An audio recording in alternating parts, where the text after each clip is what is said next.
सारे मीडिया के लोगों का मैं शुक्र अदा करती हूं जो आज यहाँ पर आए हैं। आज के हमारा जो प्रेस कॉन्फ्रेंस का और प्रेस मीट का जो मकसद है कि बेंगलुरु में ऑल इंडिया महिला एम्पावरमेंट पार्टी का आगाज़ हो चुका है और बेंगलुरु के अंदर हर कॉन्स्टिट्यूंसी में ऑल इंडिया महिला एम्पावरमेंट पार्टी का जो है काम चल रहा है। और ये पार्टी का मकसद है कि महिलाओं को एम्पावरमेंट करना सबसे पहले इसका मकसद है और उसके बाद देश की भलाई करना और देश में जो राजनीति का नाम लेकर लोगों को लोग धोखा देते आते हैं उससे लोगों की हिफाजत करना, जो लोग इनजस्टिस हो रहे हैं उनके लिए जस्टिस करना, ये एमईपी का स्लोगन है, जस्टिस फॉर ह्यूमैनिटी। ये पार्टी के शुरू करने से पहले एक सोशल वर्कर हूँ और वुमेन्स एम्पावरमेंट के लिए 1998 से जो है मैं काम करती चली आ रही हूँ। और मैंने जो चीज़ें महसूस किया है, कहीं भी औरतों के लिए जब इंसाफ मिलने का मौका आता है, कहीं ना कहीं जो बड़ी ताकतें होते हैं वो उनको पूरे से पूरे तौर पे दबाने की कोशिश करते हैं। सब लोग नहीं बल्कि कुछ लोग इस तरह से करते हैं। तो फिर इसलिए हमने ये फ़ैसला ले लिया है कि देश के हमारे भारत में 135 करोड़ पब्लिक है, जिसमें 64 करोड़ जो है महिलाएं ही, तो उनके लिए जस्टिस होना सबसे पहला मकसद इस पार्टी का है। और उसके साथ साथ ये पार्टी सिर्फ़ महिलाओं के लिए नहीं बल्कि हर इंसान के लिए जस्टिस फॉर ह्यूमैनिटी के तौर पर ये पार्टी काम करेगी। और ये पार्टी में सारे लोग हिस्सा ले सकते हैं, जैसे कोई वुमेन्स की रिस्पेक्ट करते हैं, जो कोई अपनी बहन की रिस्पेक्ट करते हैं, जो कोई अपनी माँ की रिस्पेक्ट करते हैं, जो कोई ये चाहते हैं कि वुमेन्स का एम्पावरमेंट हो और उनके लिए जस्टिस मिले। तो मेरे ख़्याल से महिलाओं को जस्टिस मिलना और महिलाओं को एम्पावर करना ये देश का एम्पावरमेंट हो जाएगा। तो इसीलिए ये कदम को उठाया गया और बेंगलुरु में काफ़ी जगह पर इसके प्रोग्राम भी हुए, काफ़ी अच्छा रिस्पांस रहा और काफ़ी अच्छा लोगों का भी सपोर्ट मिला। अब हमारा जो प्रोग्राम है कल पैलेस ग्राउंड में, कल सुबह इंशाअल्लाह 10 बजे 1 बजे से जो है पैलेस ग्राउंड में मेरे ख़्याल से प्रोग्राम स्टार्ट होगा और प्रोग्राम 5 बजे तक प्रोग्राम रहेगा। और ये प्रोग्राम हमारा 11 तारीख को होने वाला था, मगर काफ़ी पॉलिटिकल चीज़ें इसके अंदर होते थे, बहुत सारी राजनीति हुई गई। जो महिलाओं को एम्पावरमेंट के लिए जो है परमिशन के लिए तकरीबन जनवरी 28 को एप्लीकेशन दिए और सारे जो प्रोसेस थे, सारे फॉर्मालिटीज़ थे वो कंप्लीट करने के बावजूद भी और हमारे डेट को जो है चेंज करके 11 का जाकर 10 तारीख के लिए परमिशन मिला, ताकि मेरे ख़्याल से मैं ये नहीं बोल सकती कि वो क्या सोच रहे थे। वो ये सोच रहे थे कि डेट के बदल जाने से प्रोग्राम अनसक्सेस हो जाए, मगर मैं कहती हूँ कि मेरी उम्मीद है कि प्रोग्राम सक्सेस होगा और कल वो हमारा प्रोग्राम है। तो मैं यही चाहती हूँ कि हम पूरे भारत में और पूरे कर्नाटका के लोगों को मैं ये मैसेज दूँ कि हम एक ताकत बनकर खड़े हो जाएं, हम बोलने के लिए खड़े हो जाएं और हम हक़ के लिए खड़े हो जाएं। तो एक दिन ज़रूर से ज़रूर जो है हमें कामयाब हो जाएंगे, सक्सेस हो जाएंगे। और मेरे पार्टी के मुद्दों में से ये मुद्दा सबसे पहले है कि राजनीति के शक्ल को बदलना, हमारे लिए बहुत ही ज़रूरी है, क्योंकि राजनीति की शक्ल आज एक भयानक शक्ल, एक ख़तरनाक शक्ल बन चुकी है। करप्ट की शक्ल कोई है तो राजनीति की शक्ल बन चुकी है। अगर कोई बहुत सारे हरासमेंट की शक्ल है तो वो राजनीति की शक्ल बन चुकी है। ब्लैकमेलिंग की शक्ल है तो राजनीति की शक्ल बन चुकी है। तो हम सब जस्टिस फॉर ह्यूमैनिटी को साथ देकर जो है राजनीति की शक्ल को जो है हमको बदलना है, और हमको प्रूफ करना है कि जस्टिस फॉर ह्यूमैनिटी मतलब जो है कि पॉलिटिकल जो होता है वो सोशल जस्टिस होता है, और जस्टिस के लिए, सोशल वर्क के लिए पॉलिटिकल पार्टी होती है। तो सारे लोगों को जो है ये बात के लिए समझना ज़रूरी है। और हमारे पार्टी के जितने भी कैंडिडेट इंशाअल्लाह जो सेलेक्ट किए जाएंगे तो उनके लिए एक ही काम उनके लिए रहेगा कि वो जस्टिस के लिए काम करेंगे और सोशल के लिए काम करेंगे, और वो एक पीस से काम करेंगे। यही जो है हमारे पार्टी का मकसद है। मैडम, आप बोल रहे थे कि 224 कॉन्स्टिट्यूंसी में खड़ा हो जाएंगे सब लोग जी। In that kind of a scenario will all the 224 constituencies be only the lady contestants or even it will be both men and women? नहीं, जब मैंने पार्टी लॉन्च किया था उस वक्त सारे लोगों ने मुझसे सवाल किया था क्या ये पार्टी महिलाओं की है, तो मैंने उस वक्त में जवाब दिया था कि ये पार्टी हर वो बाप की पार्टी है जो अपनी बेटी को सपोर्ट करना चाहता है, हर वो भाई की पार्टी है जो अपने बहन को सपोर्ट करना चाहते हैं, हर वो शौहर की पार्टी है जो अपनी बीवी को सपोर्ट करना चाहता है, हर मर्द के लिए भी जो अपने महिलाओं को एम्पावरमेंट में लाना चाहते हैं और देश में जस्टिस फॉर ह्यूमैनिटी के लिए काम करना चाहते हैं, सबके लिए भी जो है ये पार्टी में हिस्सा है। तो मेरे ख्याल से जो है अभी तक हमारे एक एप्लीकेशंस के हिसाब से और कैंडिडेट सिलेक्शन के हिसाब से जो है तकरीबन 30 से 35% जो है या 40% जो है लेडीज़ उम्मीदवार हैं, बाकी के सारे जो है मर्दें भी इसके अंदर उम्मीदवार हैं। दोनों को भी हक है, मगर हाँ पार्टी का एक टर्म्स रहेगा कि जो भी जीतो, जहाँ से भी जीतो, सबसे पहला काम, सबसे पहला मकसद उनको देश की महिला होगी, उनका मुद्दा देश की महिला होगी, उसके लिए उनको सोचना पड़ेगा और काम करना पड़ेगा। समय तो इतना बहुत कम है जी, अभी 2 महीने में रूट्स लेवल में पार्टी का भी जो रीच है जी, अभी तक उतना नजर में नहीं आ रहा जी। जो अखबारों में, टीवीओ में उतना ही देख रहे हैं हम। जी, जी, तो जिस तरह से आपने प्लान किया है जी, प्लान भी किया है और हमारी पार्टी रूट लेवल में भी काम कर रही है और ग्राउंड लेवल से भी काम कर रही है और बूथ लेवल से भी काम कर रही है, और जितना अखबारों में, जितना सोशल मीडिया में आ रहा है वगैरह सब कुछ भी हो रहा है। बाकी का जो काम पार्टी के कार्यकर्ता हैं वो 224 कॉन्स्टिट्यूंसी में भी अपना काम जारी रखे हैं, और भी 2 महीने टाइम है और काम हमारा चलता रहेगा। और लिस्ट जो है कोड ऑफ कंडक्ट अनाउंस होने के बाद हम अपने कैंडिडेट लिस्ट अनाउंस कर देंगे। By when madam? जी, कब? Tentative date? डेट मैं एग्जैक्टली नहीं बता सकती क्योंकि अभी फाइनलाइज करने में टाइम है, तो थोड़ा अभी हमारी लिस्ट फाइनल होना है, तो डेट जब ही मैं अनाउंस करूंगी, जब फाइनलाइज का वक्त है तो फिर से इनवाइट करके अनाउंस करेंगे आपको। मैडम जी, आपने कहा कि 224 सीट्स आप कॉन्टेस्ट करें, जी, लोग कह रहे हैं कि आपके जो कॉन्टेस्टेंट्स थे माइनॉरिटी वोट डिवाइड होने के चांसेस हैं, जी। तो उसके बारे में आप क्या कहेंगे? मेरा कोई ऐसा इंटेंशन नहीं है माइनॉरिटीज़ वोट। मेरा टेंशन है कि सारे देश के लोग और सारे देश के महिलाएं और सारे इंसानियत को मैं सपोर्ट करना चाहती हूँ, मुझे भी सारी इंसानियत सपोर्ट करेगी, ये मेरा एक्सपेक्टेशन है। मैं किसी सिर्फ माइनॉरिटी को एक्सपेक्टेशन मैं नहीं कर रही हूँ, और मैं सारी इंसानियत को एक्सपेक्टेशन कर रही हूँ, और मैं टिकट भी सबको दे रही हूँ। मेरे पार्टी में जो टिकट है सबको मिल रहे हैं, दलित को मिल रहे हैं और मुस्लिम को मिल रहे हैं, हिंदू को मिल रहे हैं, लिंगायत को मिल रहे हैं, गौड़ास को मिल रहे हैं। जितने भी कम्युनिटीज़ यहाँ पर हैं, कोई भी कम्युनिटीज़ ये नहीं कहेगी कि एमईपी हमें टिकट नहीं दे रही है, तो फिर वो हर जगह के लिए उनको मिल रहा है, तो यहाँ पर ये सवाल ही नहीं उठता है, सीधी सी बात है। इतने सारे सेक्युलर पार्टी आज जो है जी, उसमें सभी सेक्युलर पार्टी में अगर वोट्स बांट दिया जाए तो जी, एमईपी इसमें आपके मुद्दा ज्यादा से ज्यादा लोगों को रीच करने के लिए सब अलग अभी ऑलरेडी एस्टैब्लिश्ड पार्टीज जो है उनसे आप कैसे डिफरेंट है? हमारी पार्टी बिल्कुल से बिल्कुल डिफरेंट है।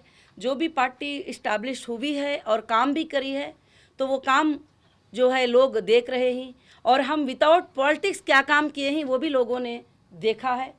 और हमारी पार्टी का जो मुद्दे हैं वो मुद्दे बिल्कुल से बिल्कुल डिफरेंट हैं। हमारे पार्टी का मुद्दा सिर्फ जीतना, सीट पे बैठना नहीं है, हमारे पार्टी का मुद्दा जो है इंसानियत की खिदमत करना है। और ये चीज़ को हमको ख़त्म करना है कि हम भारत के नागरिक होकर हम एक दूसरे को हिंदू मुसलमान करके सालों से जो लड़ते आते हैं, जो नफ़रतों की बातें कभी कभी करते आते हैं। तो मैं ये शो करना चाहती हूँ, ये बताना चाहती हूँ कि हम सब एक हैं, हम सब एक गुलदस्ते की तरह भारत में रहने वाले हैं। हमको पीस से कंटेस्ट करना चाहिए। अगर पब्लिक हमें मौका दे दे तो उनके लिए अच्छे सर्विसेज जो हम करना चाहते हैं वो करना चाहिए। और दूसरी बात, कई पार्टियां शुरू हुए हैं, कई पार्टियां चल रहे हैं। आप अगर देखते हैं कि कर्नाटक में मैंने एक सर्वे किया है तो गवर्नमेंट स्कूल जो है कर्नाटक के 20-20 साल हुआ है जिसमें आज तक लाइट नहीं लगी है, जिसमें पेंट नहीं लगा है, जिसमें बाथरूम नहीं है, जिसमें बच्चों के सहूलियात नहीं है। तो फिर क्यों नहीं है? जो इतने बड़े बड़े बजट जो पास होते हैं तो वो क्यों नहीं किया जाता है? तो हमारा मकसद है कि स्कूल्स को, गवर्नमेंट स्कूल्स को जो है यूनिफॉर्मिटी में लेके आना, गवर्नमेंट हॉस्पिटल्स को यूनिफॉर्मिटी में लेके आना, अर्बन और रूरल को एक ही इंसाफ करना। इलेक्ट्रिसिटी क्यों ना हो और स्कूल्स क्यों ना हो, एजुकेशनल क्यों ना हो, सबके लिए एक ही इंसाफ होना चाहिए।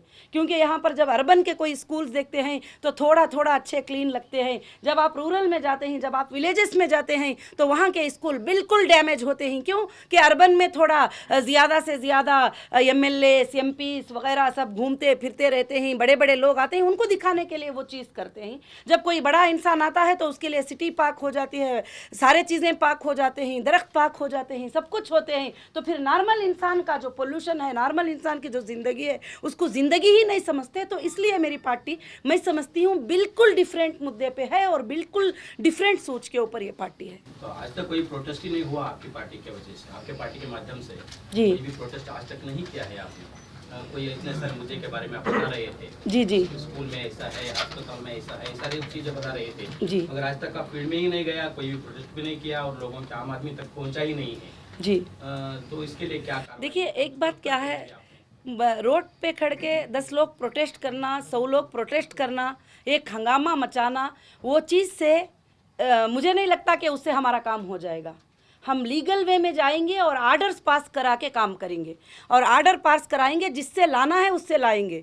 ये सब मुझे जो है पसंद भी नहीं है। ये रोडों पे खड़ जाना, धरने देना, प्रोटेस्टें करना, चीखना, किसी को नुकसान पहुंचाना, कोई बस को जला दिया, कोई किसको कर दिया। मैं चाहती हूँ कि छोटे से छोटा नुकसान भी अगर बचता है लोगों के लिए तो उससे बचाना चाहिए। मैं मेरे कैंडिडेट को, मेरे कार्यकर्ता को, सबको बताई हूँ, हमको इंडियन कॉन्स्टिट्यूशन के राइट से, हमारे प्रोटेस्टों से, चीखों से आज तक कई सालों से लोग कुछ कुछ मुद्दों को लेकर चीख रहे हैं, उनकी आवाज़ तक भी कोई नहीं सुनता है। हमको क्या है, सिस्टम से लाना है और सिस्टम से लाना है, एडमिनिस्ट्रेशन से आर्डर पास कराना है, हमको कोर्ट से आर्डर पास कराना है, हमको खड़ा करना है, हमको एविडेंस देना है कि इन्होंने ये पैसे खाकर जो है ये काम नहीं किया है। वो इंशाल्लाह मैं प्रूफ करके बताऊंगी। प्रोटेस्टों से कुछ नहीं होता। आप कुछ लोगों को आज कॉल कर दीजिए, 100 लोग आके तुम्हारे लिए कल प्रोटेस्ट कर देंगे, उनको खुद नहीं मालूम होता है कि क्यों वो प्रोटेस्ट कर रहे हैं। आज जो ऑफिसर्स जो लोग हैं जी, वो आज जो अब बहुत सालों से ऑफिसर वही चेयर पे बैठे हैं, जी। पार्टी तो कई आते हैं कई जाते हैं जी। तो वो ऑफिसर्स आपका जो सोच है उसको इम्प्लीमेंटिंग करने के लिए नहीं, वो व्हाइट एलिफेंट जैसे बैठ गए हैं। जी, तो उस तरह से वो व्हाइट एलिफेंट एडमिनिस्ट्रेटिव बिल्कुल हम एक अवेयरनेस लाएंगे। आपका क्या राय है? बिल्कुल मेरी राय है कि एडमिनिस्ट्रेशन को कैसे कंट्रोल करेंगे? ऑफिसर्स को चाहिए कि वो भी जो है, ऑफिसर्स का भी हाल क्या हो गया है कि वो कहीं ना कहीं जो है किसी के नीचे दबाव में हैं, वो कहीं ना कहीं जो है किसी वजह से काम नहीं कर पाते। वो करना भी कुछ ऑफिसर्स चाहते हैं तो उनके लिए मौका नहीं मिलता है। तो अब हम कोशिश करेंगे कि ऑफिसर्स को भी जगाना है कि वो किस वजह से वो अपने सीटों पे बैठे हैं, उनका पावर वो कैसे यूज़ करना है, उनके पावर को वो इंसाफ के लिए, जस्टिस के लिए कैसे यूज़ करना है। किसी के दबाव में आना नहीं चाहिए। हम लोग उसके लिए ये बनाएंगे और प्रोसेस करेंगे और उनके लिए, उनको एम्पावरमेंट में लाने की, उनके लिए जो खौफ बैठा है उस खौफ को हटाने की कोशिश करेंगे। क्योंकि हर ऑफिसर को कहीं ना कहीं एक खौफ लगा है कि मेरी जॉब चले जाएगी। मैंने काफ़ी सर्वे किया है, मैंने पूछा है कि आपकी ये ड्यूटी थी, आपको ये काम करना था, आपने ये काम क्यों नहीं किया। और ये रोड पे आके करने से कुछ नहीं होता। जो मैंने डायरेक्ट क्वेश्चन किया है, डायरेक्ट बात किया है, तो उनमें भी एक अवेयरनेस हमको लाना है। उनको भी बताना है कि हमेशा आप दबते रहना छोड़ दीजिए, आपके पोस्ट को आप सही इस्तेमाल कीजिए, जो करना है वो इंसाफ के साथ कहिए। जब भी भारत जो है एक खूबसूरत भारत बन सकता है। क्योंकि भारत के कीस आपके हाथों में होते हैं, तो वो कीस को आप सही से इस्तेमाल कीजिए। अभी आज जो है हम इलेक्शन मैनिफेस्टो का जो है एक हाँ, थोड़े जो इम्पोर्टेंट पॉइंट्स है वो आपको इसके ज़रिए जो है हम देंगे। और मैनिफेस्टो जो है एक डेट होगा जिसमें हम जो है मैनिफेस्टो को टोटल रिलीज़ करेंगे।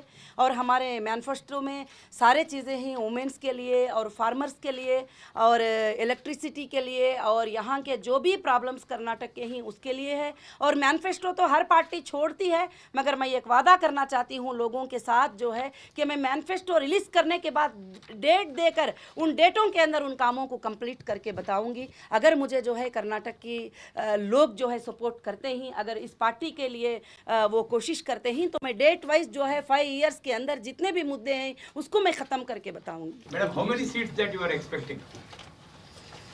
मेरा By your एक survey, because you have told me already that you have done a survey. Yes. So how many seats that you are expecting? मेरा एक्सपेक्टेशन तो 150 है। नहीं, सर्वे के ऊपर मैं अभी पूरा डिपेंड नहीं हो सकती और कुछ टाइम लगेगा उसके लिए। सर्वे में तो किसी ने बताया 30 सीट तुम्हें आएंगे, सर्वे में किसी ने बताया 20 तुम्हें आएंगे, किसी ने बताया 44 आएंगे। वो सब कुछ छोड़ते हुए मेरा टारगेट और मेरी सूझ, मेरा कॉन्फिडेंस है कि मुझे कर्नाटक में 150 सीट्स लाना है। इलेक्शन में आप अकेले जाते हैं, कोई पार्टी के मिक्स होता है? कॉम्बिनेशन नहीं, एक मिनट जी, पार्टी के अलायंस के नहीं, मैंने अभी किसी पार्टी से अलायंस का नहीं सोचा है। मैं अकेले ही कंटेस्ट करूंगी। हमारी पार्टी एमईपी अकेले ही कंटेस्ट करेगी, इसीलिए वो पहले दिन से अनाउंस कर रही है वो 224 सीट्स पे भी कंटेस्ट करेगी। आप 150 सीट से एक्सपेक्ट कर रही हैं, एज ए पार्टी प्रेसिडेंट आप किस हल्के से कंटेस्ट कर रही हैं?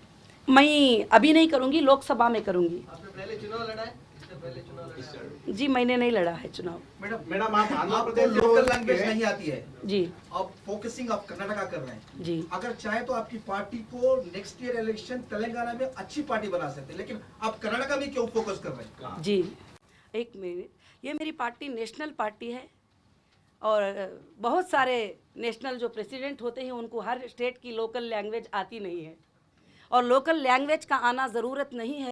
मेरी लैंग्वेज का ट्रांसलेट करके सुनाने वाले आपको बहुत सारे हैं।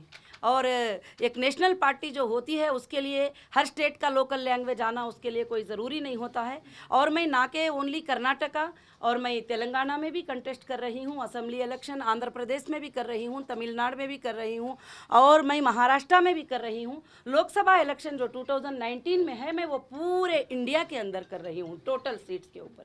तो इसलिए मुझे किसी स्टेट में, एक स्टेट में लोकल लैंग्वेज आने के लिए मुझे कुछ खास उसकी ज़रूरत नहीं। फिर भी मैं कोशिश करती हूँ क्योंकि तेलुगु लैंग्वेज आने की वजह से मुझे कन्नड़ा 50% जो है समझ में आ जाता है और मैं पढ़ भी लेती हूँ और प्योरली जो है मैं बात नहीं कर सकती हूँ, कुछ दिनों में कोशिश करके बात भी करूँगी। अभी इंडस्ट्री बैकग्राउंड में आप आए हो जी, ये राजनीति को भी इंडस्ट्री जैसे अगर आप समझ पा गए, ऐसा सोच बाहर जा रहा है जी। इसको भी एक इंडस्ट्री समझते हैं। राजनीति इंडस्ट्री नहीं है, सोशल सेक्टर है जी। मगर आप आए हैं तो इंडस्ट्रियल बैकग्राउंड से जी। तो लोगों को किस तरह से आप इस मैसेज को महसूस करना देना चाहते हो आप? इंडस्ट्रियल किसी के ज़िंदगियों से अलग नहीं है और मैं चाहती हूँ कि जो भी लोग राजनीति में आए वो अपना पर्सनल मैनेज करते हुए, अपना बिजनेस, अपना जॉब करते हुए देश की खिदमत करने के लिए टाइम दे। जब पॉलिटिकल टोटल वो डिपेंड हो जाएंगे जब ही तो क्राइम्स, करप्शन सब शुरू हो जाते हैं। तो इसलिए मैं चाहती हूँ कि इंडस्ट्रियल बैकग्राउंड छोटा नहीं है, जिसको मेंटेन करना भी आसान नहीं है। तो मेरे ख्याल से जो है, बेशक आपने बिल्कुल सच कहा है कि सोशल और इंडस्ट्रियल जो है बिल्कुल अलग होता है। तो मैं सिर्फ इंडस्ट्रियल से नहीं हूँ बल्कि मैं 20 साल से सोशल वर्क कर रही हूँ। आप सबको पता होगा, अगर आप सर्च भी करेंगे मेरे बारे में तो मेरा इंडस्ट्रियल है ही सोशल वर्क के लिए। टोटल आप कह रहे हैं ये पॉलिटिक्स पार्ट टाइम का करना है, फुल टाइम का नहीं करना है। यस, पॉलिटिकल को जो टाइम देते हैं वो आप समझ जाइए कि देश के लिए आप वक्त दे रहे हो, उसके साथ साथ अपने कामों को, अपने जॉब को, सारे चीज़ों को भी जो है सारे रखे। मैं वो नेता मैं बनना नहीं चाहती कि जो 24 आवर्स जो है पॉलिटिकल में ही लग जाए और उसी के पैसे हमारे लिए रिक्वायरमेंट हो जाए, उसी से हम जीना सीख लिए, मुझे नहीं चाहिए। मैं ये सिखाना चाहती हूँ कि आप सोशल के लिए काम करिए और पॉलिटिकल में आके उसके लिए टाइम दीजिए ताकि देश की भलाई के लिए आप सब जो है ज्वाइन करिए। बस कर्नाटक में अब बहुत नेशनल पार्टीज और लोकल पार्टीज बहुत स्ट्रांग है। ये बार इलेक्शन तो बहुत वेरी टफ है लाइक वार। सो आप ये बार अकेले जाने के लिए आपका हिम्मत नहीं तो ये प्रिपरेशंस कैसा है आपका? जी, देखिए हर किसी के जी, और हर कोई सोचता है कि मैं स्ट्रांग हूँ, तो मैं सोचती हूँ मैं सबसे ज़्यादा स्ट्रांग हूँ। Madam, did you get the, what do you call, were you influenced by Aam Aadmi Party, मुझे कुछ भी, मैं आम आदमी के बारे में सुनी हूँ, मगर मुझे कुछ भी ज़्यादा ताल्लुकात उसके बारे में ज़्यादा स्टडी नहीं है। अगर आपने दावा किया है कि 150 सीट आप जीतेंगे, जी अगर आपका परफॉर्मेंस देखकर जी अगर सेंटर खुश हो गई जी, तो आपको सेंटर में अकोमोडेट करेंगे? बिल्कुल, क्यों नहीं करेंगे। Madam, did you get any other, what do you call, has any other party tried to contact you or tie up or something? बहुत सारे पार्टियों ने कांटेक्ट किया है कि अलायंस के लिए बात किए ही वगैरह। मैंने कहा है कि मैं अभी किसी पार्टी के लिए, जी मैंने जो है, देखिए मैं सारे पार्टी कहा है, मैंने डिक्लेरेशन नहीं करना चाहती हूँ। छोटे पार्टी भी, बड़े पार्टी भी, नेशनल लेवल के पार्टी भी अलायंस के लिए मुझसे कहा गया है। तो मैंने कहा है कि मुझे जो है अभी अलायंस की कोई भी सूच नहीं है। मैं अलायंस के लिए इसलिए डर रही हूँ कि किसी भी पार्टी से जब हम अलायंस हो जाएंगे तो हमारे जो सूच होते हैं उसके नीचे कुचल जाएंगे। जो हमारे ड्रीम्स हैं, जो हम सूच कराए हैं, जो हम चेंजेस का सूच कराए हैं, मेरे ख्याल से वो पॉसिबल नहीं हो सकता है। तो इसलिए मैं अपने सूच को रखती हुई और देश की भलाई को सोचती हुई, अब जो सिचुएशन है राजनीति का, उसको मैं जब चेंज करना चाहती हूँ तो मैं कोशिश करूँगी कि मैं अकेली ही कंटेस्ट करूँ। मैडम जी, सेंट्रल गवर्नमेंट की ट्रिपल तलाक के बारे में कि जो फायदा हुआ है उसके बारे में आपका राय क्या है? मेरी राय ये है, मैं पहले भी ये बता चुकी हूँ, अगर कोई ट्रिपल तलाक नाजायज़ तरीक़े से किसी को देता है, किसी औरत को नुकसान पहुँचाता है कि नाजायज़ तरीक़े से दे दिया, जैसे मैंने सुना था कि फ़ेसबुक पे दे दिया, व्हाट्सएप पे दे दिया, खड़ा खड़ा बैठा दे दिया, तो मैंने इस्लामिक तलाक़ को भी स्टडी किया है जिसमें यह जायज़ नहीं है बिल्कुल से बिल्कुल, कि एक जगह वो खड़ा हो जाए, नींद में देकर चले जाए, फ़ेसबुक पे दे के चले जाए, व्हाट्सएप पे दे के चले जाए। उसको तो हम भी रोकते ही, हम उस चीज़ को मानते भी नहीं हैं। और दूसरी चीज़ जो है कि जो तलाक़ का जो सही तरीक़ा है उसमें कोई दखल देगा तो उसके हम बिल्कुल साथ नहीं है। जो सही तरीक़ा है वो होना चाहिए, और जो गलत तरीक़ा है वो है ही नहीं, जिसका इस्लाम के कोई चैप्टर में है ही नहीं, उसको अगर तरीक़ा बना, क्योंकि जब अल्लाह भी कहते हैं कि मर्द के तरफ से 2 गवाह, औरत के तरफ से 2 गवाह जब तक नहीं होते, ना शादी होती, ना तलाक़ होता, ना खुला होता, तो फिर नींद में बैठे बैठे ऐसे दे के चले जाना वो तो कहीं भी है नहीं है। हाँ, अगर किसी को 100 में से 5%, 2% ऐसा हो जाता है तो उनको इंसाफ मिलना चाहिए, उसका तो हम रद्द करते हैं। मगर जो सही तरीक़ा तलाक़ का है उसमें मैं नहीं समझती कि इसमें दखल देना किसी को भी जो है कि जायज़ हो, क्योंकि ये भारत है, भारत में कई मज़हब हैं, कई मज़हब के लोग कई तरीक़ों से जीते हैं, तो उनके लिए जो है किसी की भी दखल अंदाज़ी किसी के मज़हब में करना ये हमारा कॉन्स्टिट्यूशन नहीं कहता। Madam, is your party open to politicians from other parties to cross over and join your party? Ji Are you going to welcome them? बिल्कुल, और मैं हमारे पास सारे पार्टियों के लोग भी आए हुए हैं। अभी मैं नाम यहाँ पर जिक्र करना नहीं चाहती, और कोई भी पार्टी वाले हो मैं उनको वेलकम कहती हूँ। एक दो बड़े नाम नहीं, अभी जब लिस्ट डिक्लेयर होगा तो बताया जाएगा। और जो है मैं कोई भी पार्टी से हो, मैंने सबको वेलकम कहा है। आप किसी भी पार्टी से हो, आप मेरे पार्टी में ज्वाइन कर सकते हैं, मुझे उससे कोई भी हर्ज Mention at least one name. Don't keep it in suspense. नहीं। सस्पेंस की कोई बात नहीं है। जब मैं लिस्ट ये करूंगी तो जाहिर से बात है कर्नाटक के ही लोग होंगे, आप सबके सामने आ जाएंगे। आप कर्नाटक आए हैं, सर्वे करवाई है, ये 150 सीट्स वो हासिल करने की है ना उम्मीद रखते हैं, तो प्रेजेंट गवर्नमेंट जो सिद्धरामैया की गवर्नमेंट जो है उसके बारे में आपका क्या ख्याल है?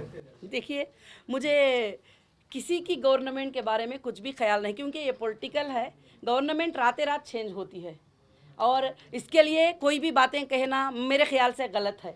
एक्सपेक्टेशन, उम्मीद हर पार्टी कर सकती है, वो उसका हक है, मगर ये कह देना कि वो उनकी गवर्नमेंट इनकी गवर्नमेंट नहीं है, कभी भी रातें रात गवर्नमेंट बदल सकती है।